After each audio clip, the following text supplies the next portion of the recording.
बिस्मिल्लाहिर्रहमानिर्रहीम। ओके बेटा, स्टार्ट करते हैं। लास्ट वीक मैंने आप लोगों को चैप्टर नंबर 1 और चैप्टर नंबर 2 पढ़ाया था और उसकी मैंने आप लोगों को बोला था कि आप लोगों ने जो केस स्टडीज हैं वो पढ़ के आनी है। पढ़ेंगे बेटा आप लोगों ने चैप्टर 1 और चैप्टर 2 की केस स्टडीज? जी सर, पढ़ी हैं। चैप्टर 1 की केस स्टडी तो हम सर क्लास में भी डिस्कस कर चुके थे। तो अभी जी जो मैंने ओपन की है case study, it's chapter 2 case study. जी सर। ये जो आपको शो हो रही है, ये चैप्टर नंबर 2 की केस स्टडी शो हो रही है। अभी 1-2 मिनट ले लें आप लोग इस केस स्टडी को, सिर्फ इसकी जो इंग्लिश है इसको जरा रीड कर लें क्या लिखा हुआ है इसके अंदर, और देन फिर हम इसको स्टार्ट करते हैं। आप लोगों से पहले मैं समरी पूछूंगा इसकी, एंड देन फिर हम इसके जो क्वेश्चन है उसके आंसर्स देंगे one by one.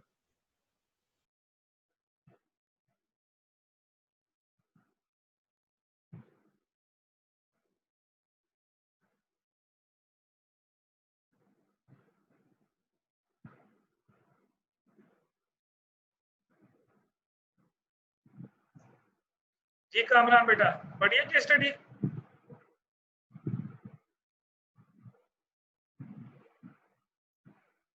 Ji sir, पढ़ी है। बस 1 मिनट दीजिएगा मुझे। चलें अभी आप 2 मिनट ले लें एक की बजाय।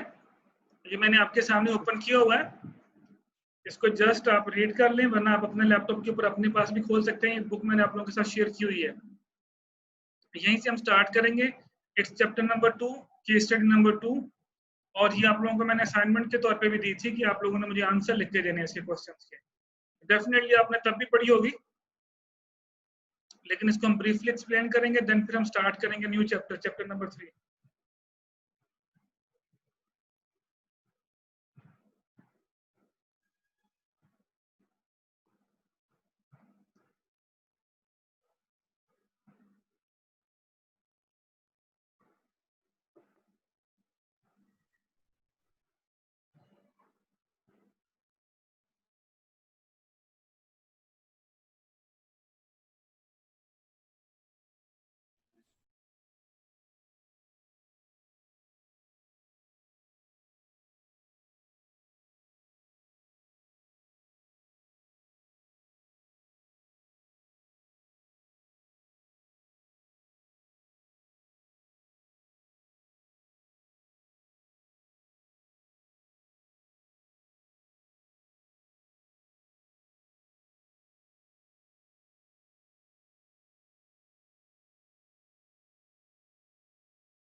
जी बेटा, पढ़ ली? करें स्टार्ट?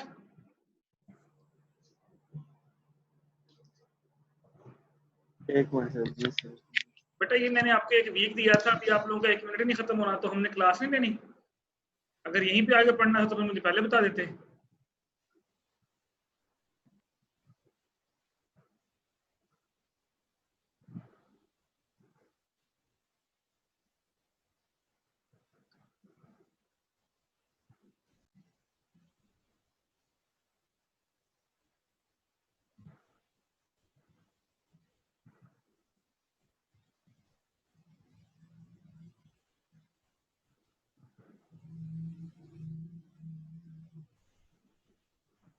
जी उसामा बताएं आप, इसकी मुझे थोड़ी सी समरी बताएं, क्या है इसके स्टडी में?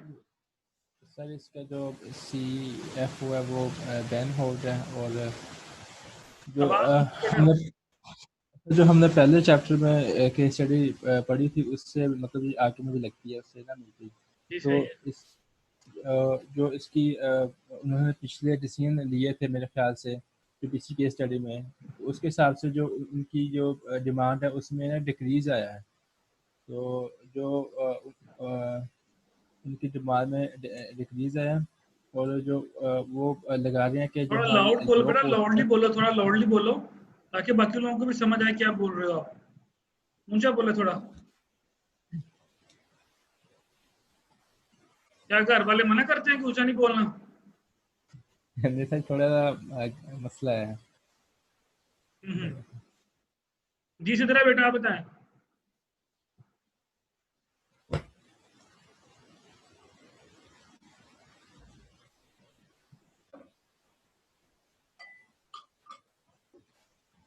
शीजा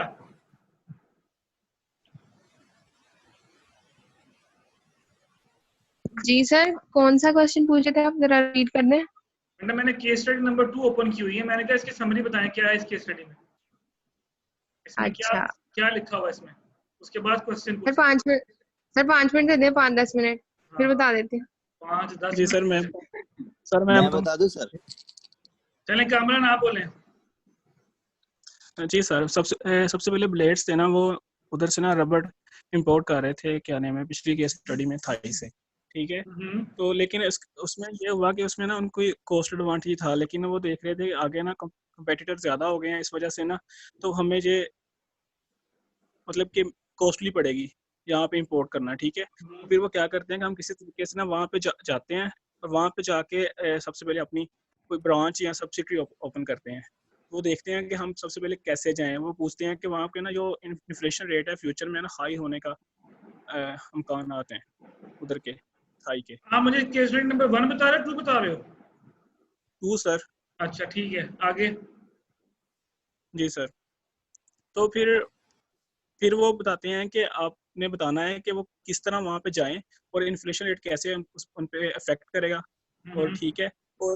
और उन्होंने कहा है कि जो बाकी कंपेटिटर हैं जो यूएसए में हैं, फिर अगर वहाँ पे इन्फ्लेशन होगा तो हम उनको आपस में कैसे डील करेंगे, मतलब कि जो 2 कंपेटिटर बाकी होंगे तो हम उधर कैसे उनके साथ बातचीत करेंगे, कमिटमेंट करेंगे कि आप हमें दें देखो इसमें चीज़ें। बेटा इसमें 2 से 3 चीजें हैं। जी बेटा इसके अलावा कुछ बताना चाहे कामरान के अलावा बेटा? जी सर, जो इसकी थाईलैंड से जो इंपोर्ट करते हैं ना, वो इनको 20% चीपर पे मिलती है।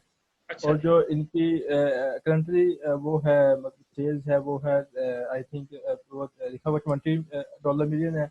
और जो इसकी सेल्स होती है ना थाईलैंड में, वो है 10%। और जो वो उस इंपोर्ट करते हैं थाईलैंड में, वो है इसका 4% है। तो वो आगे वो उन्होंने सब कंडीशन बताई है कि उसमें जस्ट लाइक इकोनॉमिक मतलब कंडीशन ठीक नहीं है, तो इन्फ्लेशन मतलब ना ज़्यादा हो रहा है, डिक्रीजिंग लेवल ऑफ इनकम हो रही है। तो आगे फिर इनके क्वेश्चन है कि उस हिसाब से ये जो मैंने पैरा हाईलाइट किया इस पैराग्राफ को देखें जरा क्या लिखा हुआ है। इसमें 2 चीजें लिखी हैं इस पैराग्राफ के अंदर। पहली चीज बेटा उसने इस पैराग्राफ के अंदर ये लिखी है कि जो आपका बैन होल्ट है, जो यहाँ पे चीफ फाइनेंशियल ऑफिसर है, जो ब्लेड कंपनी वहां जा रही है, वो ये कहती है कि वहां पे हमारा कंपटीशन लेवल बहुत थोड़ा है। उसकी वजह क्या है? उसकी वजह ये है कि आप वहां से एक तो चीजें इंपोर्ट कर रहे हैं, रबर एंड प्लास्टिक वहां से थाईलैंड से, और फिर वहीं पे चीजें आप एक्सपोर्ट कर रहे हैं। कंपटीशन इसलिए भी कम है कि जब आप अपनी इनवॉइस बना के, this is very important point जो मैं बोलने लगा हूँ, इनवॉइस जो आप बना के बेचते हैं, जो आप बिल बना के बेचते हैं, वो आप थाईलैंड वालों को थाई करेंसी में बिल बना के बेचते हैं।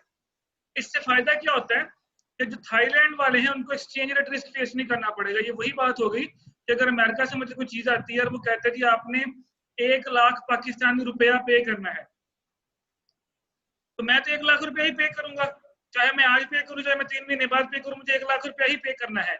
लेकिन अगर वहां लिखा हो कि $10,000 पे करने हैं, तो वो $10,000 बेटा मुझे लाख रुपए के भी मिल सकते हैं, 2 लाख के भी मिल सकते हैं, 3 लाख के भी, डिपेंड करता है एक्सचेंज रेट के ऊपर। पहले कंपैरेटिव एडवांटेज आपको ये है कंपैरेटर की निस्बत के, जो आपके कंपैरेटर है वो थाईलैंड के अंदर जो इनवॉइस बना के बेचते हैं वो डॉलर्स के अंदर बेचते हैं, जबकि आप जो है वो आप किसी में बेच रहे हैं, आप उनको उनकी करेंसी में बना के बेच रहे हैं। इससे ये फायदा हुआ कि वहां पे जो आपका मेन कस्टमर है उसने आपके साथ 3 साल का एग्रीमेंट कर लिया कि वो 3 साल तक आपकी प्रोडक्ट खरीदेगा। एक तो बेटा ये मेन पॉइंट है। और बोलते जाएं।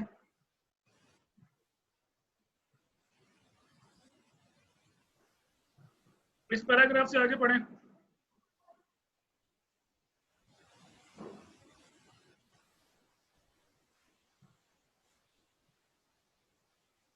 मैं बेटा जो काम देता हूँ उसको किया करें, अगर नहीं करना तो मेरा टाइम वेस्ट ना किया करें यहाँ पे। इट विल डेफिनेटली बेटा, मैं आपको पहले बोलता हूँ कि जो चीज मैंने पढ़ाई है मैं आपको बता के क्या हूँ कि आप लोगों ने नेक्स्ट क्लास में दोनों केस स्टडी मेरे से डिस्कस करनी है।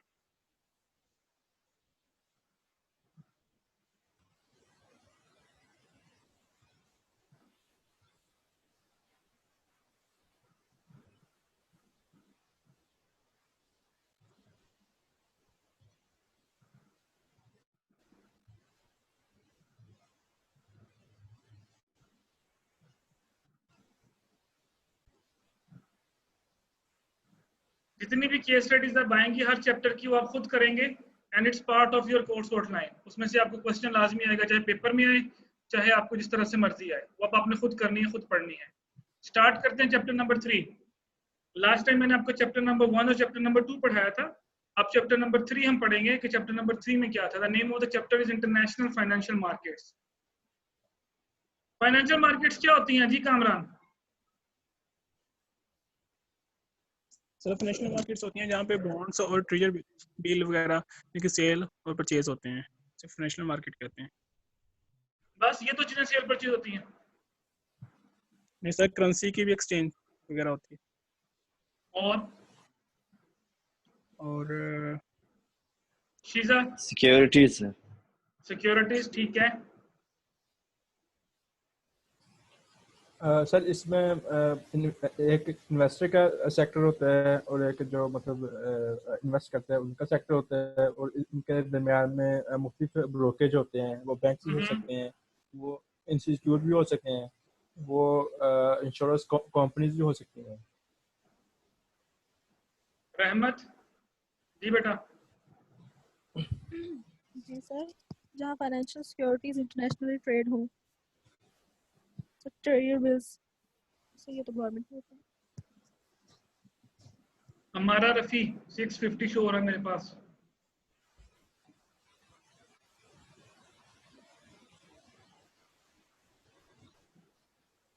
जी रबिया बेटा।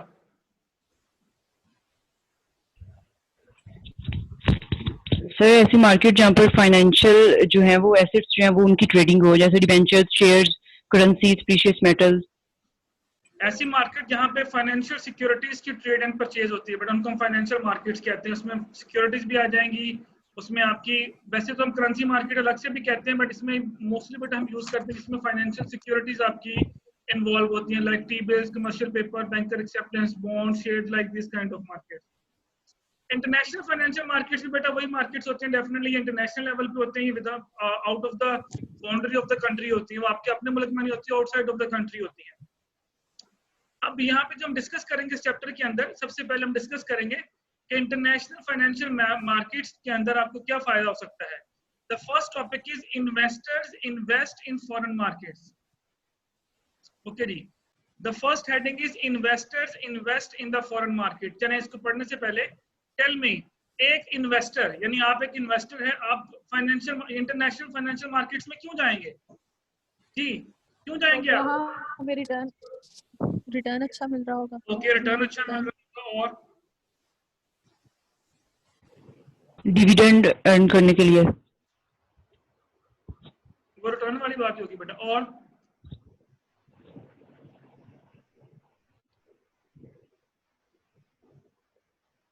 What is the rule of investment?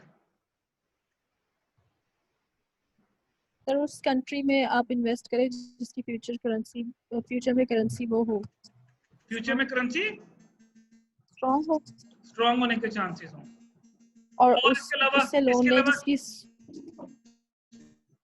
जी बोले फ्यूचर में करेंसी वीक हो जाए, वो बोरोइंग के लिए है। सर हम लोग ये देखेंगे कि अगर पाकिस्तान में किसी ने इन्वेस्ट करना है तो पहले तो वो वहाँ का रिटर्न देखेगा कि पाकिस्तान की करेंसी से उसको रिटर्न ज्यादा मिल रहा है, और अगर इन फ्यूचर पाकिस्तान की करेंसी जो है अगर वो स्ट्रांग हो जाती है तो वो उसको और ज्यादा फायदा देगा। बिल्कुल ऐसे ही, ठीक हो गया। ये 2 पॉइंट्स हो गए। तीसरा उन्होंने बोला कि ज्यादा रिटर्न मिलने के चांस है इसलिए हम जाते हैं। एक बेटा और भी काम होता है कि हम लोग बेसिकली किसी दूसरे मुल्क में तब भी जाते हैं कि हम अपने बिजनेस को डाइवर्सिफाई करना चाह रहे हैं। वो कहते हैं do not put all the eggs in a single basket. सिर्फ एक ही मुल्क में इन्वेस्ट मत करते रहें, हमें मुख्तलिफ मुल्कों के मुख्तलिफ मार्केट्स के अंदर जो है वो पैसे इन्वेस्ट करने चाहिए। अब मैं आपके सामने स्लाइड ओपन करता हूँ, देखिएगा यही चीजें लिखी होंगी जो भी हमने डिस्कस की। एक इन्वेस्टर जो है वो इन्वेस्ट क्यों करता है? Number 1, to take the advantage of favourable economic conditions. अगर आपको लगता है कि उस मुल्क की इकोनॉमिक कंडीशंस बेहतर हैं, वहाँ पे अर्निंग के चांसेस ज्यादा हैं, वहाँ पे डिमांड के चांसेस ज्यादा हैं, तो बेटा हम उस मुल्क में जाएंगे डेफिनेटली इन्वेस्ट करने। नंबर 2, जो भी हमने डिस्कस किया, when they expect foreign currencies appreciate against its own, जब उसको लगता है कि फॉरेन करेंसी जो है वो फ्यूचर में स्ट्रांग होने के चांसेस हैं, तो भी हम उस मार्केट में जाएंगे। ये हम पॉइंट बार बार पढ़ रहे हैं, इन्वेस्टमेंट का रूल और बारविंग का रूल, ये मैं बार बार पढ़ा रहा हूँ। अब इसके बाद चैप्टर नंबर 4 जो हम पढ़ेंगे वहां पे मैं आपको न्यूमेरिकली सॉल्व करूंगा कि अगर आप इन्वेस्ट करेंगे तो आपको कैसे फायदा होगा, अगर आप बारो करोगे तो आपको कैसे फायदा होगा। एंड थर्ड वन बेटा, to reap the benefit of international diversification. Definitely बेटा वही वाली बात कि do not put all the eggs in a single basket. हम इसलिए भी जाते हैं इंटरनेशनल मार्केट्स के अंदर कि हम अपने बिजनेस को डाइवर्सिफाई करना चाहते हैं। हम एक ही जगह पे सारे का सारा पैसा नहीं लगाना चाहते, हम मुख्तलिफ मार्केट्स में पैसा लगाना चाहते हैं। इसके अलावा और भी पॉइंट आप ऐड कर सकते हैं, हाई रिटर्न आपको मिल रहा है इसलिए आप वहां जाना चाह रहे हैं, वहां के रूल्स एंड रेगुलेशन सही है आपको इसलिए वहां जाना चाह रहे हैं, एंड सो ऑन। ओके जी, इसके बाद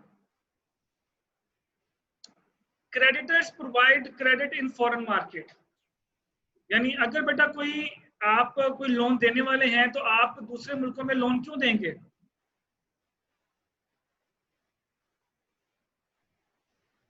creditors provide credit in the foreign markets. क्या आप फॉरेन मार्केट्स को लोन क्यों देंगे? नंबर 1, वहां पे नंबर 1 होगा बेटा कि वहां पे इंटरेस्ट रेट्स हाई होंगे, इस वजह से आप वहां देना चाहेंगे। When the currency is appreciated against their own, बेटा once again ये भी इन्वेस्टमेंट वाला ही रूल हो गया कि आप किसी को पैसे उधार पे दे रहे हैं तो इसका मतलब है कि आप पैसे इन्वेस्ट कर रहे हैं, तो इसमें भी सेम इन्वेस्टमेंट वाले ही रूल लगेंगे जो आपने पीछे पढ़े हैं। तो आप किसी को पैसा उधार पे क्यों देंगे? अगर वो आपको हाई इंटरेस्ट पे करेगा तो आप उसको उधार दे देंगे। अगर बैंक फॉर एग्जांपल 14% इंटरेस्ट दे रहा है, वो बंदा आपको 15% ऑफर कर रहा है, यदि हम आपको 15% देंगे तो हम फौरी तौर पर उसको लोन दे देंगे। तो creditors provide credit in the foreign market के जो क्रेडिटर्स हैं वो क्यों लोन देते हैं दूसरे मुल्कों को? तो ये बेटा रीजन होती है, एक तो उनको हाई इंटरेस्ट मिल रहा होता है और दूसरी बेटा वही बात की रूल ऑफ इन्वेस्टमेंट ही आ गया यहाँ भी कि अगर उनकी करेंसी फ्यूचर में स्ट्रांग होगी। जी तो बोलना चाह रहे हैं? जी सर, यही बताना चाह रहा था कि करेंसी स्ट्रांग हो जाएगी उनकी बस। जी जी बिल्कुल। और थर्ड वन बेटा वही इंटरनेशनल डाइवर्सिफिकेशन वाला। मतलब ये जो दोनों पहले स्लाइड थे ये समझ ले दोनों इन्वेस्टमेंट के पॉइंट ऑफ व्यू से था। अब आते हैं बोरोइंग के पॉइंट ऑफ व्यू से। आप दूसरे मुल्कों से बोरो क्यों करोगे? अब आपने अपने पॉइंट ऑफ व्यू से सोचना है, व्हाई यू बोरो? सर एक तो ये है ना कि वहाँ से बोरो कर रहे हैं कि इंटरेस्ट रेट वहाँ पे कम देना पड़ेगा बैंक की निस्बत यहाँ पे हम दे रहे हैं। सेकंड ये हो गया कि वहाँ की करेंसी जो है ना फ्यूचर में वीक होने का चांसेस है, तो अभी स्ट्रॉन्ग है, फ्यूचर में वीक होने के चांसेस।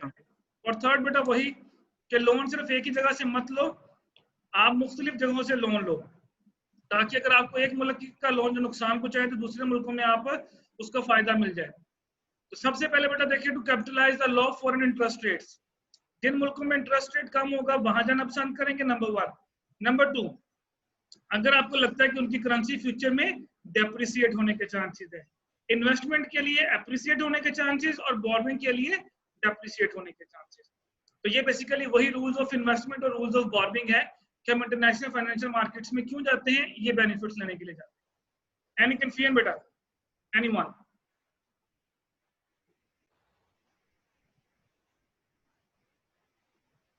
जी बेटा, anyone? Any confusion? Hafizullah?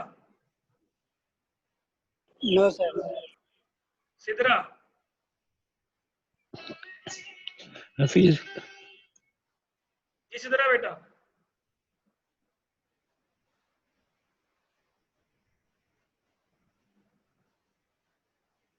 Usman Javed? No sir, कोई मसला नहीं है। ओके चले बेटा आगे फिर कंटिन्यू करते हैं इसी को।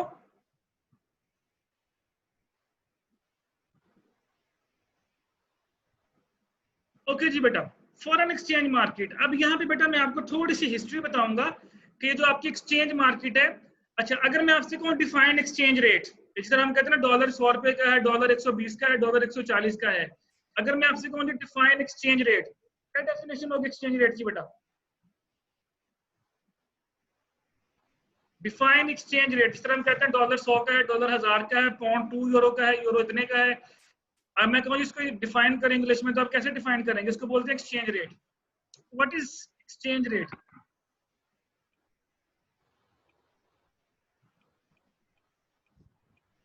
तो जिस रेट पे करेंसीज एक्सचेंज होती है, fluctuation in the currencies, fluctuation in currencies.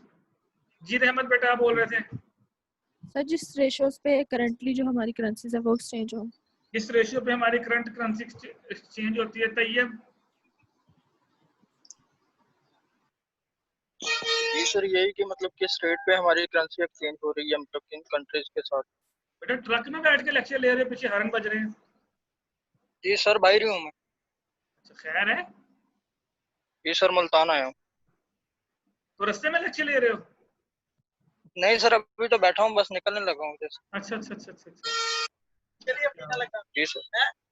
जी शीजा बेटा, what is exchange rate? Sir वही जिस रेट पे हमारे एक्सचेंज हो रहा है। मैं बताऊं सर? जी मेहरान साहब।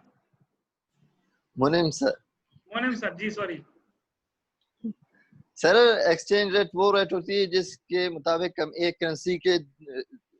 करेंसी को दूसरे करेंसी के साथ एक्सचेंज करते हैं नंबर ऑफ फिक्स्ड यूनिट्स के साथ, उसे हम एक्सचेंज रेट कहते हैं। बेटा when one currency is exchange with respect to other currency is called exchange rate. बेटा एक करेंसी को दूसरी करेंसी के साथ जो हम एक्सचेंज करते हैं that rate is called exchange rate. इसको हम आसान अल्फाज में कह सकते हैं the value of one currency with respect to other currency. एक करेंसी की दूसरी करेंसी में जो वैल्यू होती है that value is called exchange rate. अच्छा, अब मैं आपको थोड़ा सा एक्सचेंज रेट की हिस्ट्री बताऊंगा। यहाँ पे जो स्लाइड शो हो रही है मैं आपको बोलता जाऊंगा, आप लोगों ने सिर्फ इसको बाद में देख लेना है। सबसे पहले बेटा चलता था दुनिया के अंदर गोल्ड स्टैंडर्ड। ये चला 1876 से लेकर 1913 तक। इसमें करेंसी जो थी वो एक्सचेंज होती थी गोल्ड के बदले, और रेट तय होता था पर आउंस गोल्ड के मुताबिक। मतलब फॉर एग्जांपल 1 आउंस गोल्ड अगर आप देंगे तो आपको इतने यूनिट फलां चीज के मिलेंगे। अगर आप 1 आउंस गोल्ड देंगे तो इतने यूनिट आपको फलां करेंसी के मिलेंगे। ये सिस्टम चला 1876 से लेकर 1913 तक। इसको बोलते हैं गोल्ड स्टैंडर्ड इरा, यानी सोने के बदले करेंसी एक्सचेंज होती थी। अच्छा, फिर 1913 के अंदर एक ऐसा इवेंट हुआ, 1913 के अंदर मतलब 13 के बाद दैट इज 1914 आपकी वर्ल्ड वॉर 1 शुरू हो गई। 1914 से लेकर 1918 तक आपकी वर्ल्ड वॉर स्टार्ट हुई, तो आपको पता दुनिया 2 हिस्सों में तकसीम हो गई।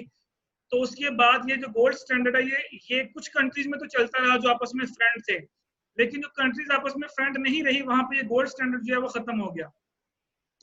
उसके बाद फिर 1944 के अंदर यानी वर्ल्ड वॉर 2 भी खत्म हुई। 1939 के जो थी वो वर्ल्ड वॉर 2 स्टार्ट हुई थी, तो 1944 तक चली आपकी, 45 तक चली आई थिंक सो। तो 1944 के अंदर जब ये वर्ल्ड वॉर 2 खत्म होने वाली थी, आपको पता दुनिया मुआशी तौर पे तबाह हो चुकी थी, इंफ्रास्ट्रक्चर खत्म हो चुका था, तबाह बर्बाद हो चुकी थी, मुल्क वगैरह मेजोरिटी ऑफ द कंट्रीज बिल्कुल खत्म होने के करीब आ चुकी थी।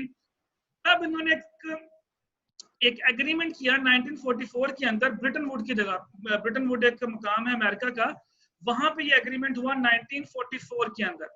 यहाँ पे उन्होंने जो बुनियाद रखी फिक्स एक्सचेंज रेट की।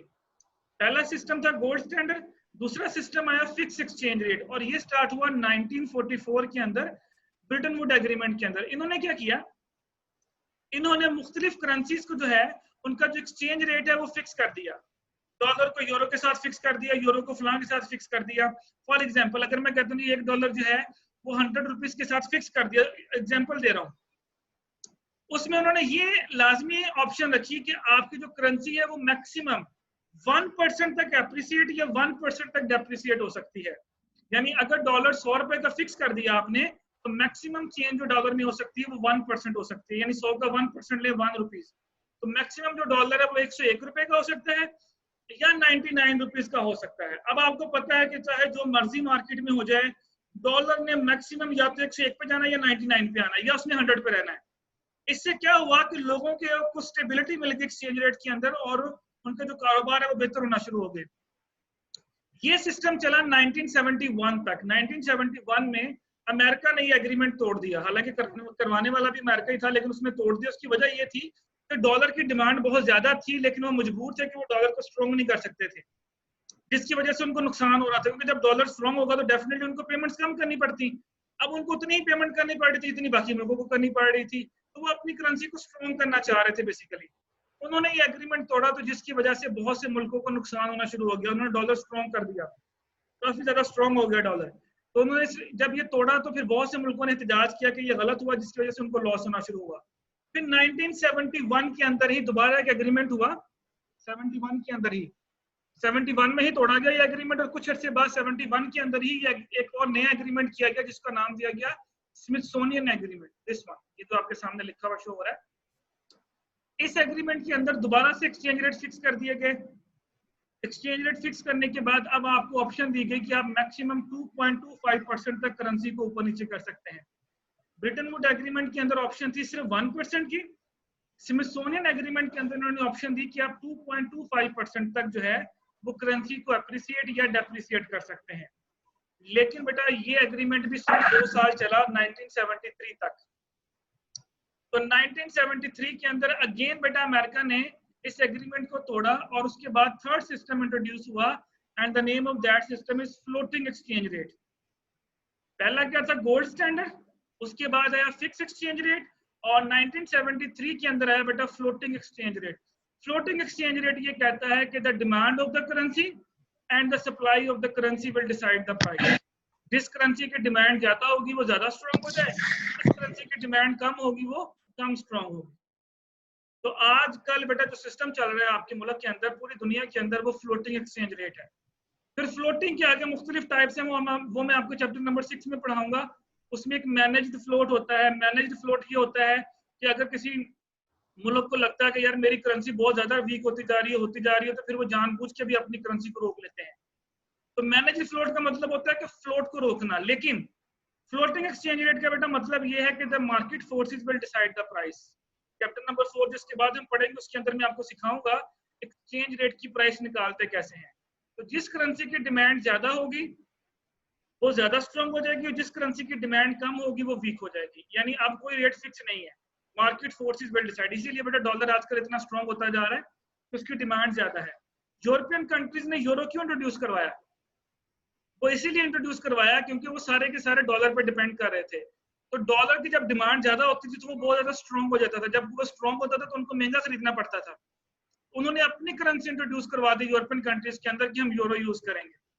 दैट्स वाई बेटा फिर डॉलर जो था थोड़ा सा उसका जो है वो थोड़ा सा टूटा था। लेकिन स्टिल बेटा पूरी दुनिया के अंदर अगर आप देखिए अभी भी आपकी सारी की सारी जो पेमेंट्स है, मेजोरिटी ऑफ द पेमेंट्स हैं वो डॉलर्स के अंदर ही हो रही है। तो डेफिनेटली जब आपने किसी चीज को पेमेंट करने के लिए डॉलर खरीदना है तो उसकी डिमांड बढ़ेगी। तो ये था बेटा history of exchange rate. Any question, any confusion? 3 बेटा थे, याद रखिएगा, gold standard, fix exchange rate, and third one is floating exchange rate. जी, any confusion, anyone, any question? ये छोटी छोटी चीजें याद रखिएगा एमसीक्यूज बेस्ड क्वेश्चंस के लिए। सो तो नहीं गए? No sir. जाग रहे हैं ना? सर एमसीक्यूज भी आएंगे पेपर में? बहुत कुछ आएगा, पेपर आने दें जरा भी। ये जो ऐसे शेड्यूल का ये आप लोग जो नहीं ना पढ़ के आते, ये मैं पेपर में आप लोगों का निकालूंगा कि आप लोग क्यों नहीं पढ़ के आते। ये केस स्टडी मैंने दी वो आप लोग पढ़ के नहीं आ सके। ऐसे शेड्यूल कब आएगा पेपर का? अभी कोई शेड्यूल नहीं आया बेटा पेपर। जब आएगा तो आई विल कम्युनिकेट। 15 जुलाई के बाद ही पूछिएगा, 15 जुलाई तक कुछ नहीं, अभी क्लासेस होनी है। मोस्ट प्रोबेबली चांसेस यही है कि शायद आपके ऑनलाइन पेपर ही हो, बट कंफर्म नहीं है अभी। ओके बेटा, ये थोड़ा सा हिस्ट्री के बारे में हो गया। हिस्ट्री के बारे में हो गया। शाहजेब साहब खैर है?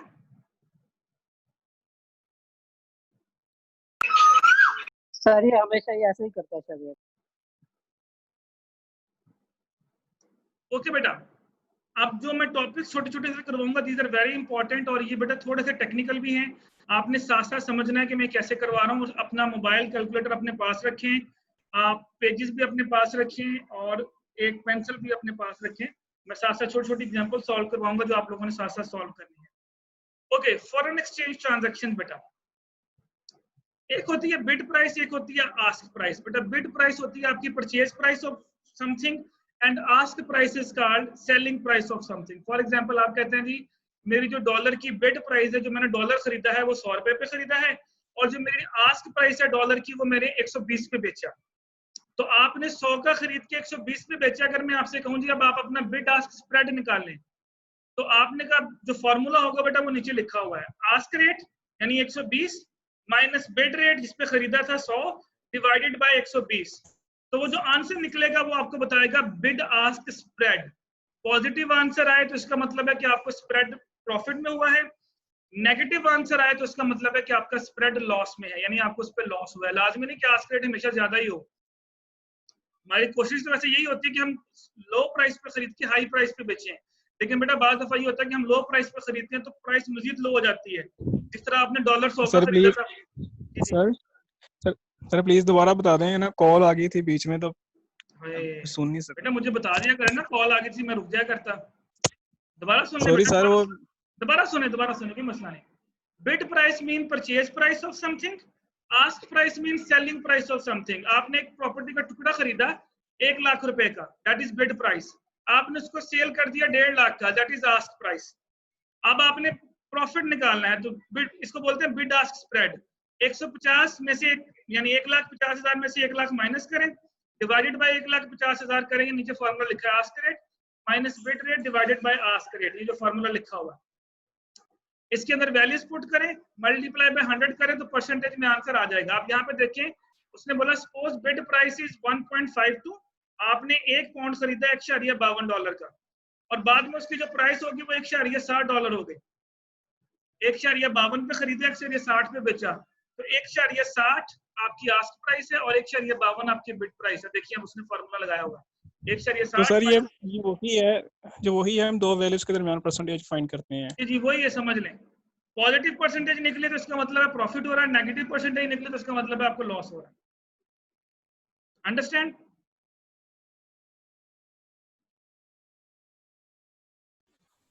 जी सर।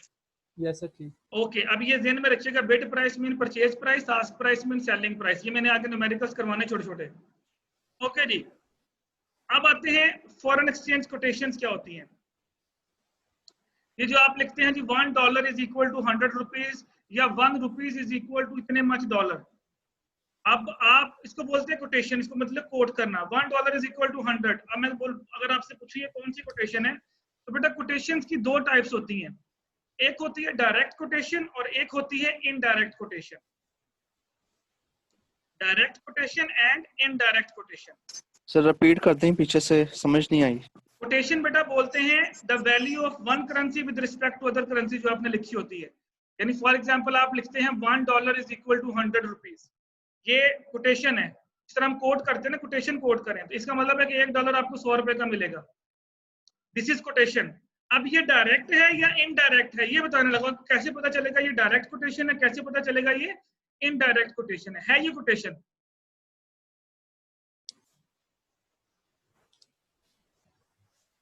कोटेशन का मतलब है कि आपने एक करेंसी की दूसरी करेंसी में वैल्यू कोट करनी है। मैं बोलता हूँ €1 is equal to 2.5 pound, this is called quotation. अब ये नहीं पता कि इसमें डायरेक्ट है या इनडायरेक्ट है, वो बताने लगा कि इनमें फर्क क्या है। लिखें, फर्क लिखें आप लोग। मैं आपको लिखवाता हूँ, ये जो यहाँ पे लिखा होगा ये थोड़ा कंफ्यूज करेगा आपको, मैं आसान अल्फाज में लिखवाता हूँ। सबसे पहले लिखें डायरेक्ट कोटेशन क्या होती है। सुने, इसको सुन लें या लिख लें जैसे आपको इजी लगता है। द वैल्यू लिखना है। लिखना है या क्या करना है सर? लिखना है।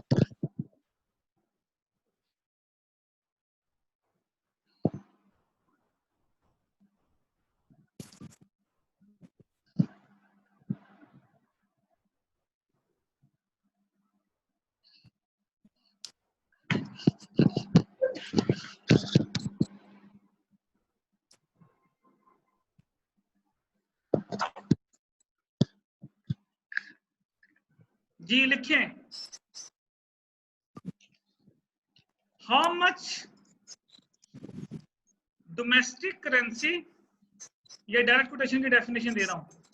How much domestic currency you will receive,